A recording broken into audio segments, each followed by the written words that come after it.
Howdy all, this is Texas Gaming Industries here, and welcome back to another episode of my Let's Play Railway Empire. In the previous episode, we entered the 1890s, as well as acquiring several new pieces of equipment for our railroad company, that being the New York Central American 440 and the 242 Columbian type locomotives.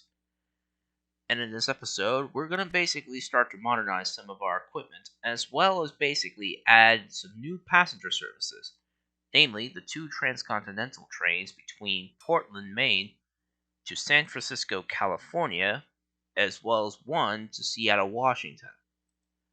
So let's basically start off with a new southern transcontinental service. Since the train will primarily travel through the south, I'll basically travel to most of the southern stations along the entirety of the railroad. We'll travel for Tucson, Kingsman, Los Angeles, and San Francisco, and then basically go back.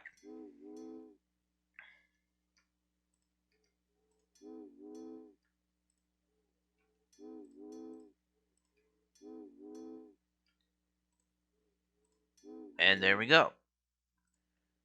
We'll basically put in about 5 loads of passengers and 1 load of mail. Now, if there's something I like about the original Railroad Tycoon 3, Sid Meier's railroads, as well as this, is the fact that trains could basically pull to a maximum of 8 cars. However, in Railroad Tycoon 2, you could only haul a maximum of 6. I mean, sure, it was a limitation at the time, possibly, but seriously, trains could carry more than that. Alright? For this, we're basically going to put a designation. S for Southern, and CTC for Coast to Coast Transcontinental Express. Put down the 440 of New York American. Let's put this new Stoker on board. Passenger earning conductor. And a new security guard. While our new Southern Transcontinental Express departs, we'll basically start introducing another train heading to the north, passing through several northern cities, and then basically finish the trip. Ooh, Atlantic. I probably might get that by 1894, the same time I get the PRR D12s.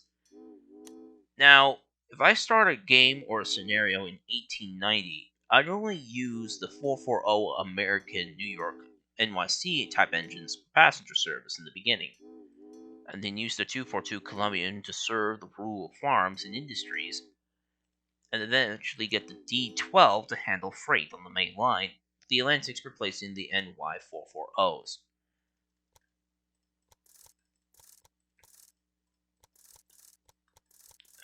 I mean, running a railroad company, you basically need to keep up with the times. Invest in new technology and new motive power to basically stay ahead of the competition. And there's no such thing as competition here. I have the entirety of the railroad industry monopoly all to myself. Let's see.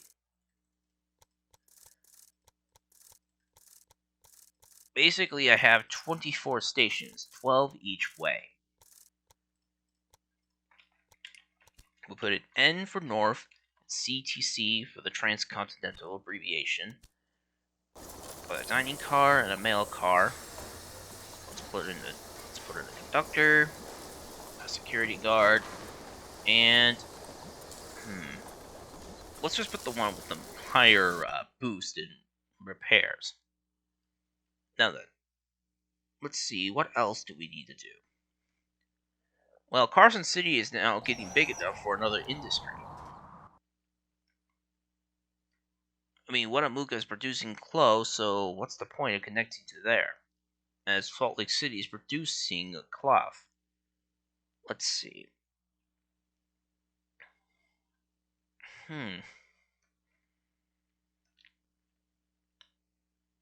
Well, maybe. Well, maybe I think a dairy processing plant will probably do well. And I'll have to basically connect this section of track to the main line. Somehow. First of all, I do track over over another farm line.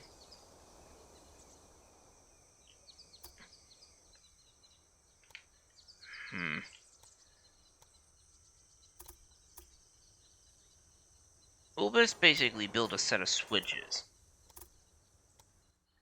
We'll build over the rivers and then connect to this part of the main line.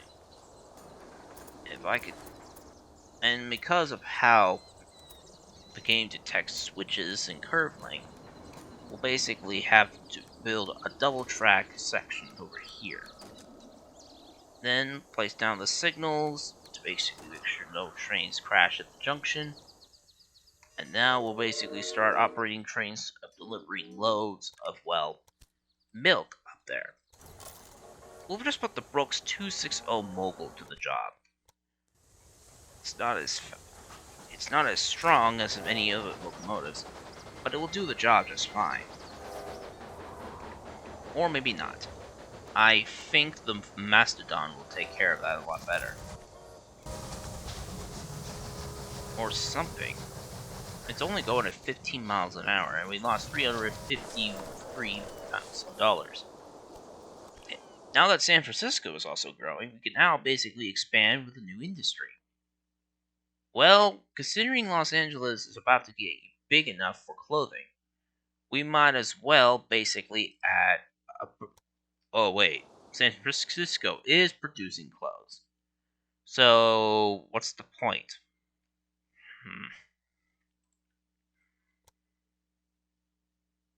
Los Angeles is producing beer, Carson City is producing meat, both cities are producing cheese.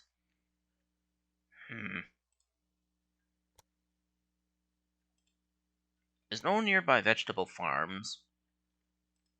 There's no nearby logging camps, and steel is not a very easy source to make. There's no sugar or wheat farms nearby.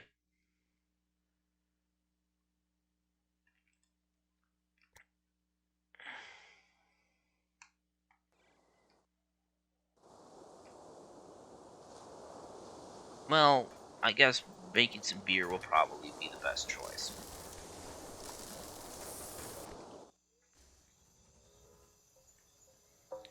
At least it will bring back one of the trains that connected to the manor to San Francisco.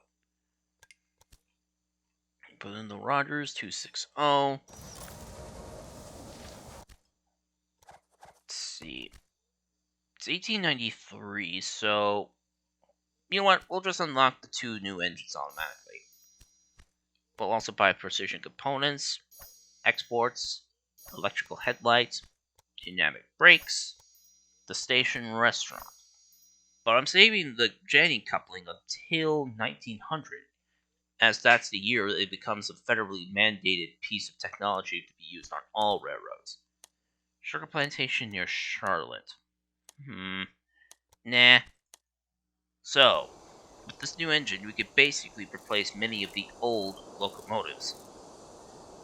Well, not technically. We'll just basically replace the New York 440s on the Transcontinental services, and put the New York 440s on the regular services, finally withdrawing the Reno class for good. It's kind of a shame, because the Reno is actually one of my personal favorite locomotives in the Railway Empire game. But these engines are a lot more better suited for these new 1890s Celestial passenger coaches than the old Renos would. Now, there are only a couple of other locomotives left for the 1890 era, including the Rodger's 10-wheeler, 262 Prairie, Pacific, Mountain, as well as the 2 Malay type engines, the 0660 Old Mod and 2662 Articulated Malay. Speaking of which, no price tickets need to be changed. But, however, with the new 440 New York locomotives, I'm pretty sure these passenger trains will be a lot faster. Speaking of which, new safety standards enforce trains now with brakes. Now air brakes become a federally mandated importance of the railroad industry, basically meaning that every railroad will have to have these things employed onto their trains.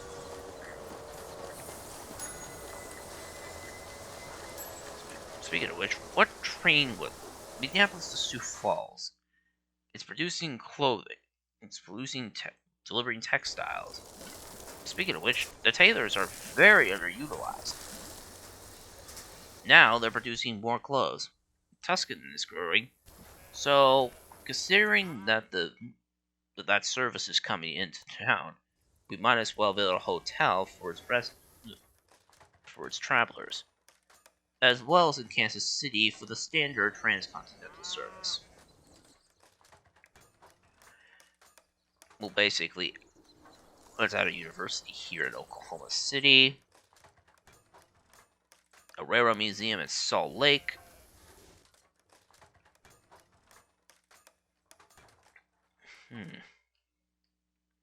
Where else? Plus, we might as well have a look at one of the smaller engines. My little John Hancock. This engine has been operating for over 54 years, and it's in still good condition, although it's a little bit rusty. But its time in service is about to come to a close, as the 242 Columbian will take over this service from now on. Now, the 242 is normally used in passenger service, but I find this locomotive to be very useful in mixed traffic, basically to help serve the local rural industries before I can acquire the 262 Prairie type. Speaking of which, since there was an auction for the sugar plantation, might as well deliver sugar into Jacksonville. That will really help its growth.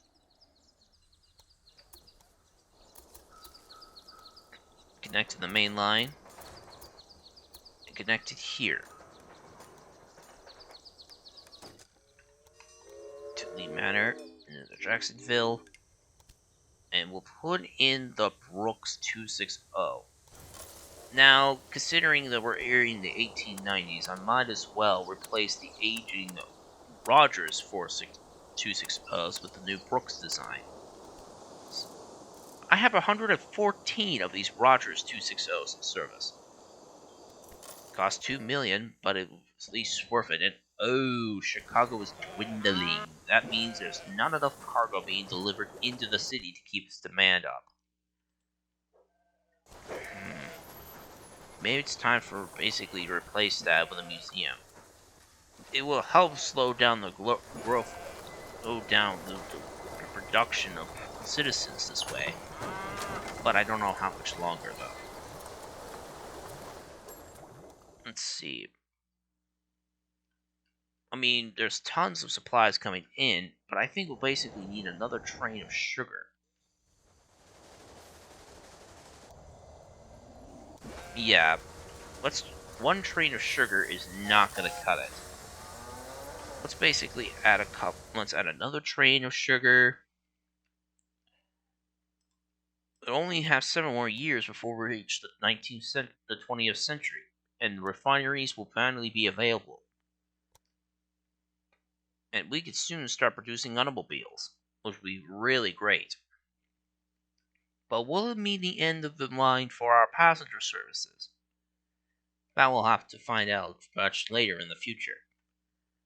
Since Seattle is basically producing beer, and we made basically $1 million, by the way, I don't think freight trains need to basically deliver that load between them. Though Seattle does need corn, and it does need meat. So, if that's the case, I'm running a special set of freight trains between the two cities.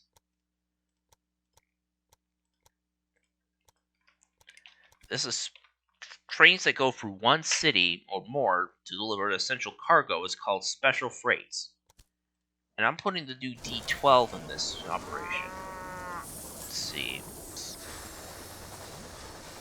Father, no speed engineer or fireman. Wait, there's a new engineer. Perfect. Now the locomotive could travel at a nice 61 miles an hour.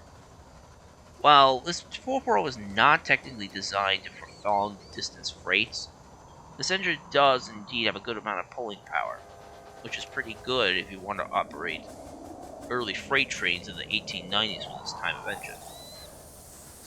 It'll pass through Portland, Oregon, and then straight into Seattle, where it will basically grow a little bit from there.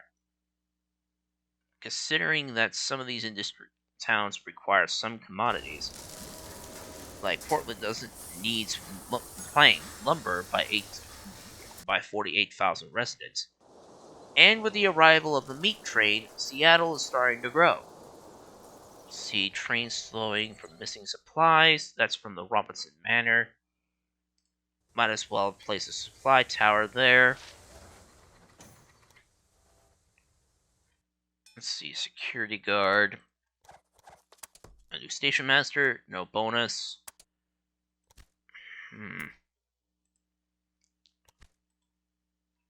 Miller Estate to Winnemucca. I better add a filling tower there. Cotton farm near Indianapolis. There's no cities nearby that's producing. Well, Charlotte is, but I'm serving it already with the white flattening. Speaking of which, this train. Oh, right. This train is delivering milk. I thought that was cotton for one moment. Ooh, a new surveyor. Let's see. So, if I basically hire him, I'll lose the bonus between the surveyor to my chief engineer. But, however, I will get a bonus, increased bonus by 15%. But I already like what's going on so far.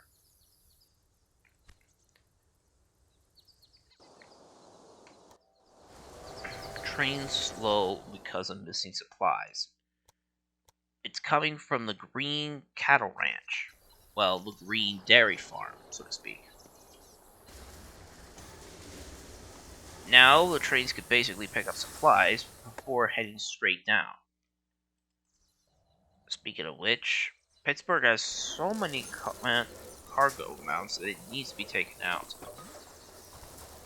But once the automobile industry comes in, oh, it's going to be smoking hot. Now, the only thing that requires steel is basically producing either toys or producing packing canned goods. Now, Charlotte is basically making a good amount. Might as well increase it, as well as this, as well as this. Train loading. Oh, bother, it's going through this stuff again. This is stop 7, so I'll just leave it at 5. China at the bottom.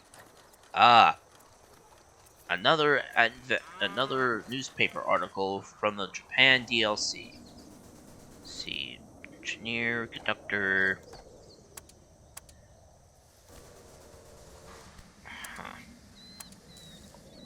Oh, we just basically got something. Well, I'll lose the bonus for the station master. My chief engineer will basically reduce the amount of price for a locomotive up to 30%. That is nice. But I'm basically having a 70% decrease in prices for my locomotives, so while it technically won't make my locomotives free of charge, I mean, this will basically make my grasshopper worth about a used car in present day money. Let's see.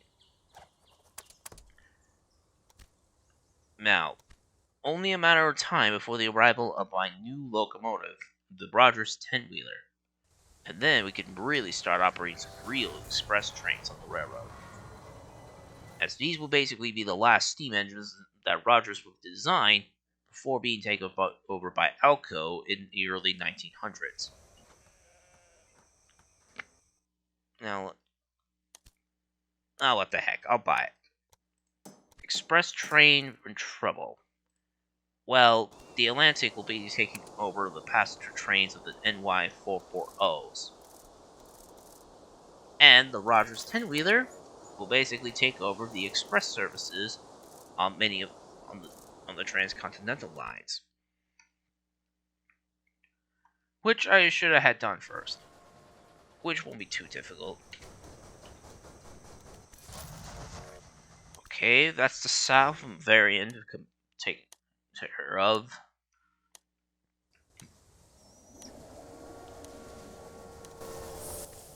Let's see. That's the north variant, and the main and the middle way variant. We might as well get the Prairie too, as that engine was developed by the mid to late 1890s. Maintenance standards, research competition, lubricant dispenser, a wind tunnel, and heating. And the new Prairie will basically replace every locomotive of rural businesses, as this engine is very well designed for that. But in reality, though, I want to keep a couple of older locomotives in service for a little while.